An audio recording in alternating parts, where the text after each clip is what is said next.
everyone, this is RedTechShoe and I have some Black Ops 3 gameplay for you. I'm playing Domination. We get off to a rough start, but I do manage to lead the team and we do pull an impressive come from behind win.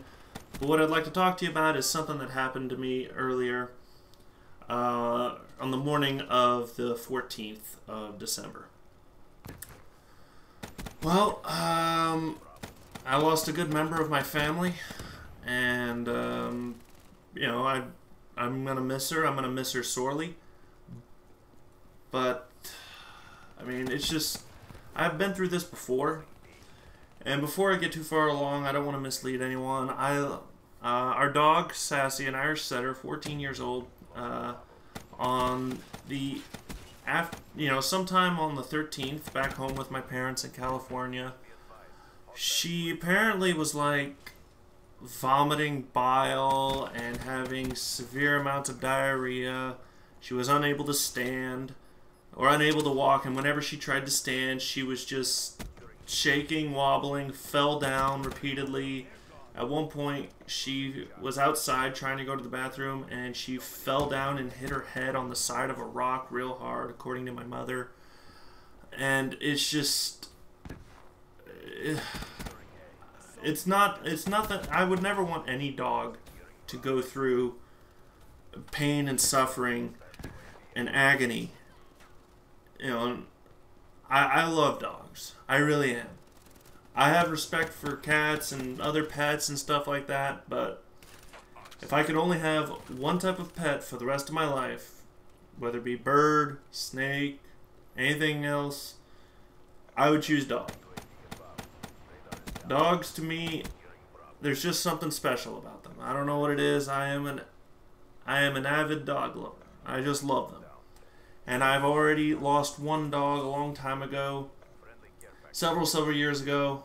I think it was 2007 or 2008. I can't remember exactly which year, but it was around this time of year, around the holidays, when my first dog, Tiffy, she passed away. Well, she was severely bloated. She couldn't stand. And I was in college, and my dad took her into the vet, and the vet and my dad came to the agreement that the best thing to do would be to put Tiffy down, my first dog.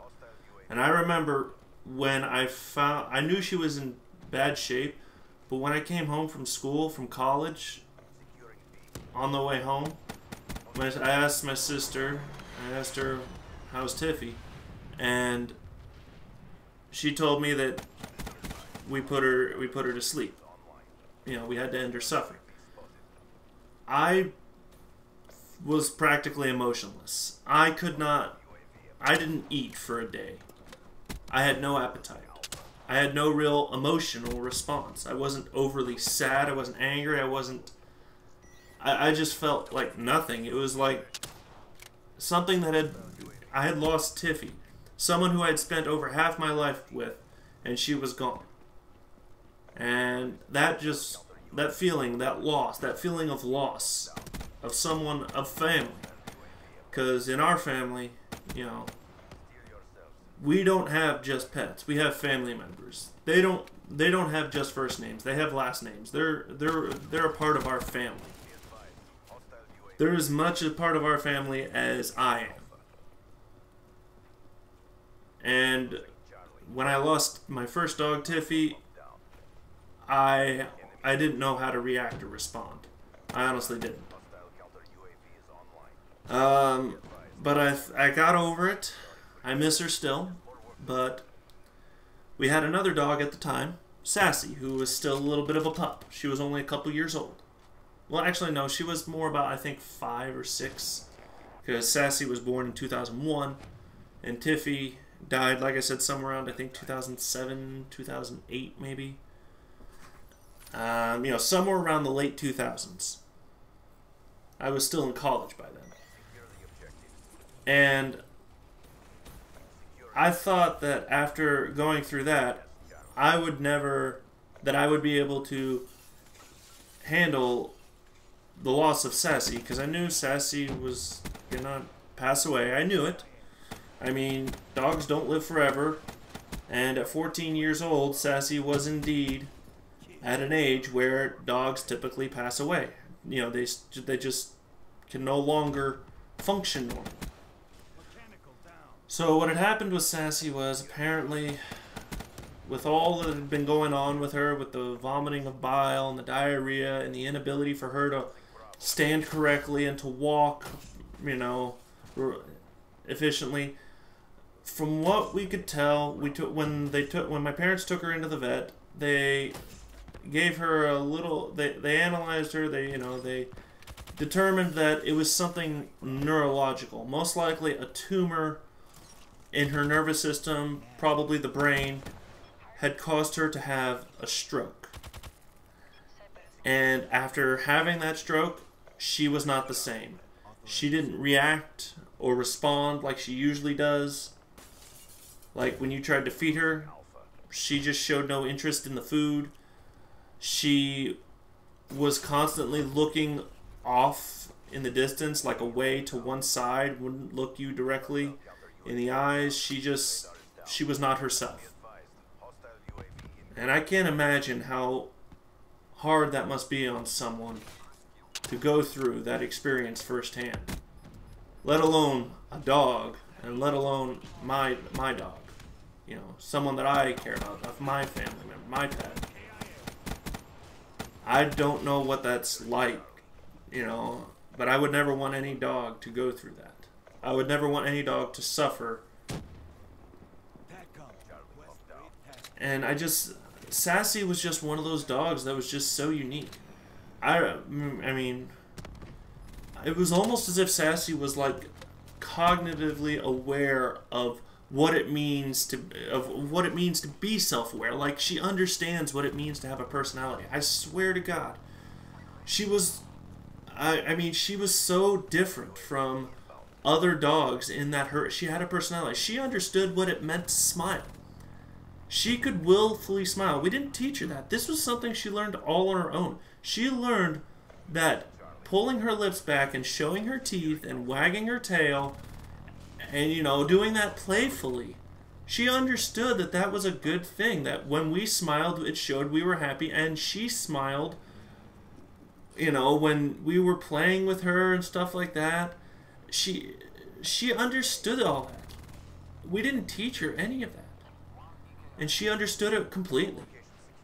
She was just so different and special in the way that it almost felt like if you could have told me that at one point she had become self-aware, like to the level of a human being could be self-aware, I wouldn't have doubted it. Sassy was just one in a lifetime.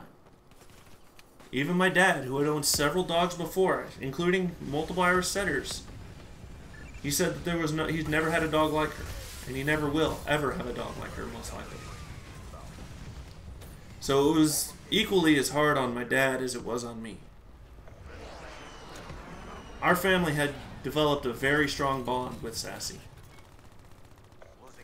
and it was very hard for all of us to realize and understand what she was going through during her last few hours. I just, you know, that just hurts me so much. Someone I cared about so much, and I could do nothing for them except try and ease the suffering by making it stop, by not curing it, not saving her, by putting her down so that she no longer has to go through this any longer, that she does not have to suffer anymore now. I hate feeling helpless. It's something I've felt before. I don't like it. I hate that feeling. And I hate feeling helpless when it comes to wanting to care or do something for someone that I love. I hate that feeling so much. The feeling of helplessness. The feeling of being unable to do anything. It just hurts.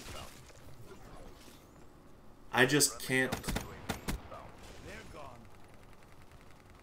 You know, it's going to be hard for me when I go home for New Year's in a few weeks.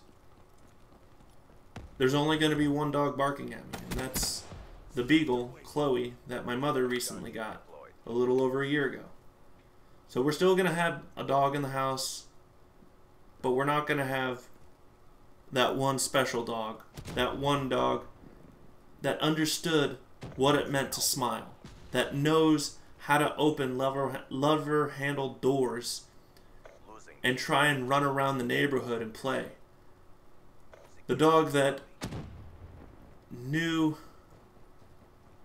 how to just warm up to you.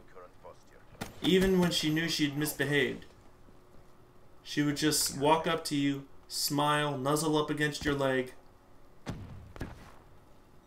and that was her way of asking for forgiveness if she upset you, because she didn't want you to be mad at her. All she wanted to do was just love you and be loved in return. And I know that that is what I'm going to remember her most by. As a member of the family that loved us, and we all loved her.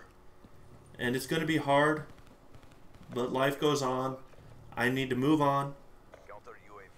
We're going to cremate her. We're going to hold on to her ashes, just like with Tiffy. And that way she'll always be with us.